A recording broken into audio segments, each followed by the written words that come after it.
Peut-on désormais appeler Buya vieux érosion?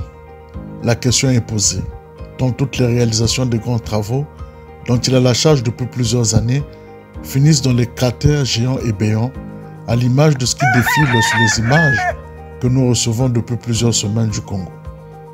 L'université de Sassou Nguesso en premier, le symbole de la colère des mânes qui ne veulent pas que le nom du Kanidoyo soit associé à un lieu de savoir, à moins que celui-ci soit lié au culte vaudou avant Jacob, un fin connaisseur du milieu politique congolais. Le dernier éboulement en date éclatant et retentissant de la corniche de Brazzaville ne dément pas cet état de fait. De Ngamakoso, en passant par Mfilou, Kombo, Talanga et Mungali, tout est emporté par les eaux de pluie.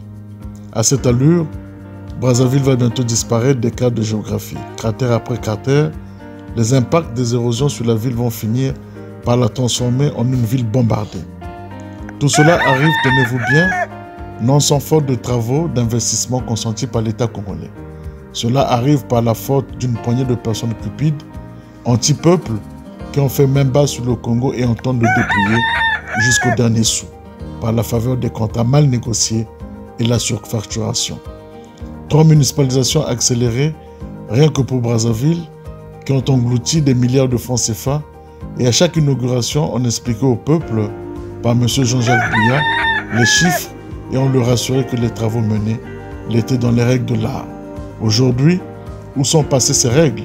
C'était donc du vent. Des voleurs en costume cravate, pourrait-on dire, qui pensaient que le moment où devait éclater la vérité ne devait jamais arriver. Aujourd'hui, c'est chose faite. Tout est mis à nu. Leur échec est patent et le vol dont ils sont passés main dans l'art manifeste. Que faire? Associer le nom Buya à érosion serait un juste retour de choses, pour la postérité tout au moins, afin que les générations futures qui ont fait l'objet d'un vol au record de l'argent à eux destiné se souviennent longtemps de la voracité de celui par qui ils ne pourront voir Brazzaville comme elle l'était encore jusqu'en 2018. Ainsi va le Congo.